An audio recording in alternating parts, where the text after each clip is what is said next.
Hoy contigo, Navarra Surekin Nafarroa, traemos a debate esta sencilla pero importante moción para nosotros y para nosotras, para una coalición internacionalista como la nuestra.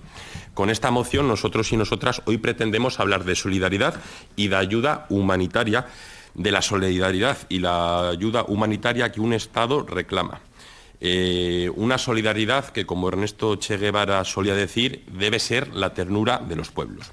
Como bien sabemos todos y todas ustedes, señorías, la República de Cuba sufre desde hace décadas, concretamente desde el triunfo de la Revolución Socialista en 1959, una situación de acoso y de bloqueo económico internacional encabezada por los Estados Unidos de América, que trata de asfixiar a su población y de hacer caer su gobierno y su genuino sistema político, económico y social.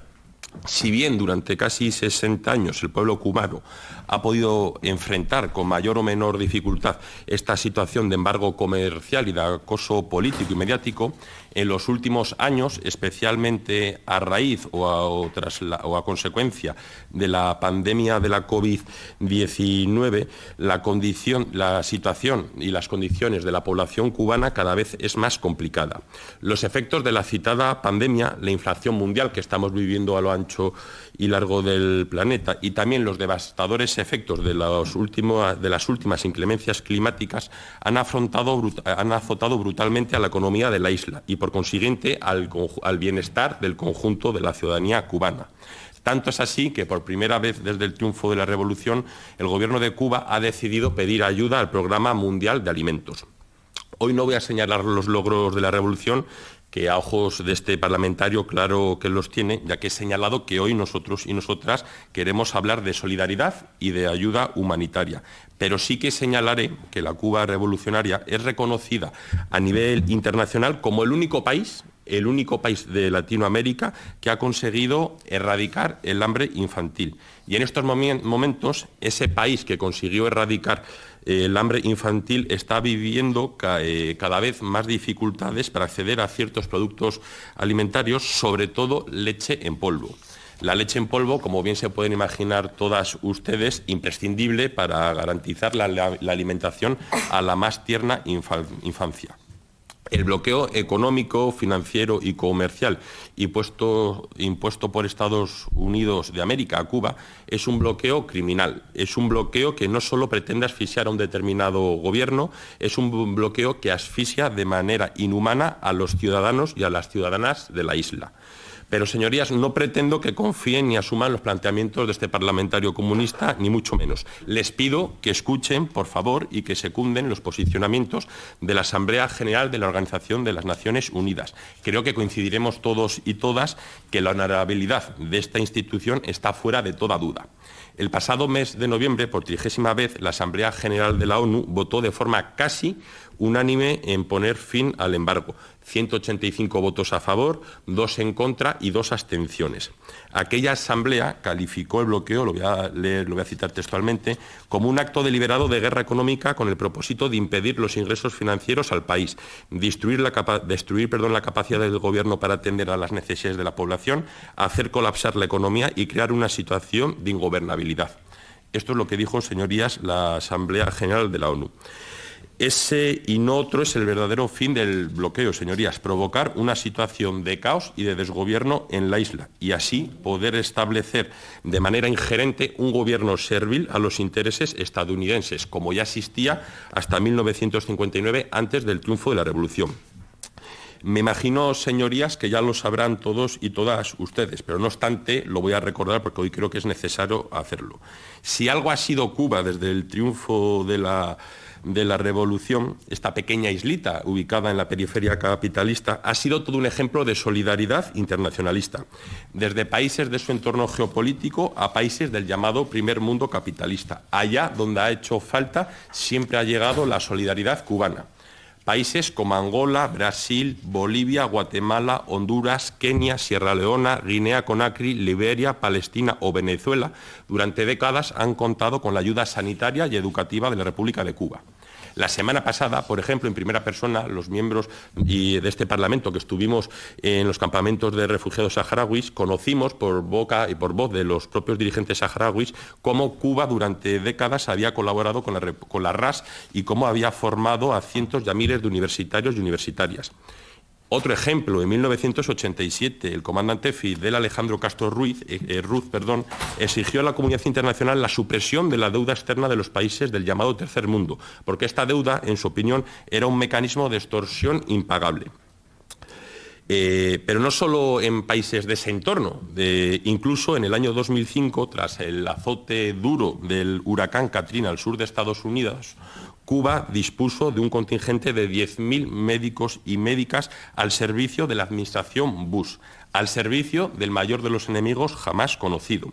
Pero no hace falta irse a otros continentes, también aquí, en nuestro continente, aquí cerquita, en la Unión Europea, países como Italia o como Andorra, en los momentos más críticos de la pandemia de la COVID-19, contaron con la llegada de contingentes de médicos cubanos. De hecho, se sabe que hubo autonomías de nuestro país que incluso llegaron a estudiar la posibilidad de solicitar esa ayuda, finalmente no se llegó a solicitar.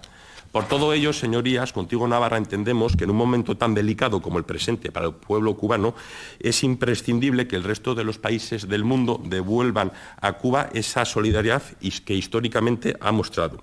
Y hay que realizarlo como siempre lo ha hecho la República de Cuba, dejando cuestiones políticas al margen y priorizando única y exclusivamente las necesidades de las personas del mundo. Ante la inacción del resto de gobiernos occidentales, que si bien se posicionan en contra del bloqueo, pero luego realmente no realizan acciones para ponerlo fin, es responsabilidad del conjunto de las personas que defendemos los derechos humanos en el mundo garantizar en estos momentos a la población cubana y en cualquier otro momento y en cualquier otro supuesto a cualquier otra población del mundo el acceso a los alimentos, a las medicinas y otros productos básicos, en este caso negados a Cuba por Estados Unidos. En nuestra comunidad, en Navarra y en nuestro país, históricamente han existido tejidos sociales solidarios con Cuba que en la medida de sus posibilidades han contribuido y siguen contribuyendo al envío de alimentos y de medicamentos a la isla. Pero en estos momentos, ante lo excepcional de la coyuntura, es preciso dar un paso más allá y es preciso que los gobiernos de Navarra y también del Estado establezcan programas propios y urgentes de envío de ayuda humanitaria a Cuba.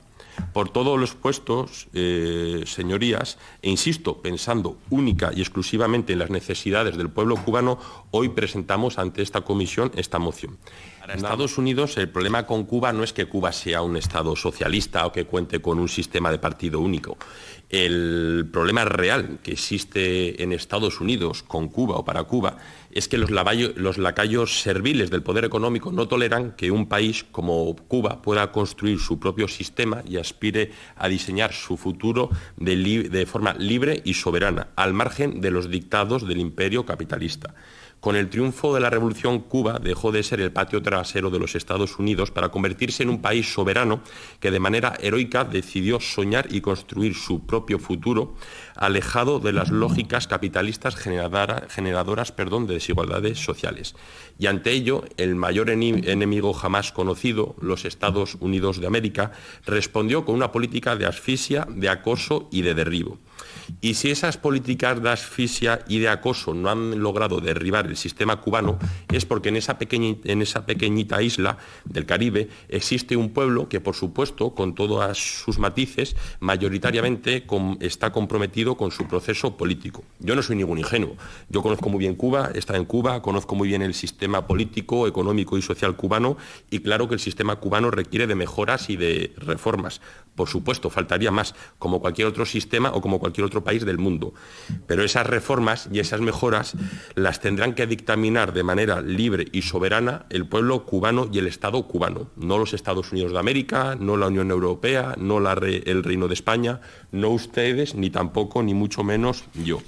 Con respecto a las enmiendas que se han presentado y las distintas intervenciones, señalar que, por supuesto, aceptamos la enmienda que ha presentado Euskal Herria Bildu. Entendemos que la enmienda que ha presentado la señora Jiménez Aragón complementa de forma positiva esta moción. Compartimos la necesidad de que Estados Unidos vuelva a ese ciclo de políticas que se instauró en la época de Obama y nos parece, por tanto, necesario, pertinente, mejor dicho, el aceptar esa enmienda. Como ha dicho la señora Jiménez Aragón, estamos ante un acto de guerra en un contexto de paz, algo totalmente ilógico. Con respecto a la enmienda que ha presentado Unión del Pueblo Navarro, pues no la vamos a aceptar porque es una enmienda que no añade nada, realmente lo que hace es modificar completamente el sentido de la moción. Sí que, por supuesto, señor Iriarte, aceptaremos la votación por puntos, faltaría más. Y ha señalado usted que en Cuba no se puede votar. Yo le animaría a que se relea la Constitución, la Constitución cubana, se informe un poquito de cuál es el sistema electoral cubano y quizás verá que de vez en cuando votan, Yo le animaría a releerlo. Con respecto a la intervención de la señora Chueca, nos parece muy importante destacar, como usted ha destacado, lo importante de sacar a Cuba de esa lista de países patrocinadores del terrorismo. Eso también es una de las grandes consecuencias que lastran la economía y el propio sistema cubano, todas las sanciones que derivan de la inclusión del Estado cubano en esa lista. Señalaba la portavoz de Gueroabá y la señora Regúlez Álvarez que ante crisis globales las orientaciones de la Agenda 2030 son fundamentales y entendemos que esta moción que hoy presentamos busca eso, asumir esas orientaciones políticas que marca la Agenda 2030 que nosotros y nosotras entendemos que deben guiar al conjunto de la humanidad. Con respecto a la intervención del Partido Popular de la señora Arroyo Ortín, pues he de decirle que usted ha destacado y ha vapuleado todos los mantras anticomunistas. Nosotros no omitimos hablar del gobierno cubano, ni yo personalmente no tengo el más mínimo problema en hablar del gobierno cubano, todo lo contrario, cuando quieran podemos debatir de ello largo y tendido, pero como ya he señalado, en esta moción pretendemos hablar única y exclusivamente de solidaridad y de ayuda humanitaria. Me ha sorprendido, comparten ustedes con vos, que ante la difícil coyuntura del pueblo cubano parece que la única solución o la única receta posible son las sanciones y las presiones para agudizar aún más la difícil coyuntura que viven en estos momentos los cubanos y las cubanas. No podemos estar más lejos de ese planteamiento. Y con respecto a la intervención de la señora Nosti Izquierdo, pues es que señora Nosti Izquierdo, desde el máximo de los respetos, es que no me puedo ni tomar en serio su intervención. No, creo que no puedo ni dedicarle ni un segundo más. Yo también tengo amigos cubanos y también conozco la realidad de Cuba. Es sentido del momento histórico, es cambiar todo lo que debe ser cambiado, es igualdad y libertad plenas, es ser tratado y tratar a los demás como seres humanos, es emanciparnos por nosotros mismos y con nuestros propios esfuerzos, es desafiar poderosas fuerzas dominantes dentro y fuera del ámbito social y nacional, es defender valores en los que se crea el precio de cualquier sacrificio, es modestia, desinterés, altruismo, solidaridad y heroísmo, es luchar con audacia, inteligencia y realismo, es no mentir jamás ni violar principios éticos, es convicción profunda de que no existe fuerza en el mundo capaz de aplastar la fuerza de la verdad y las ideas. Es unidad, es independencia, es luchar por nuestros sueños de justicia para Cuba y para el mundo. Así contextualizó Fidel Castro en su histórico discurso del 1 de mayo del 2000 el concepto de revolución. Hoy, 24 años después, desde este Parlamento, contigo Navarra, Surekin, Nafarroa, luchamos por nuestros sueños de justicia para Navarra, para España, para Cuba y para el resto del mundo. Por ello, hemos traído hoy esta moción a discusión a esta comisión. Agradecemos el apoyo mostrado por los grupos que así lo han mostrado y, cómo no, aprovechar la ocasión para trasladar un afectuoso y caluroso saludo al conjunto del pueblo cubano. Nada más por mi parte. Muchas gracias. Milla esker.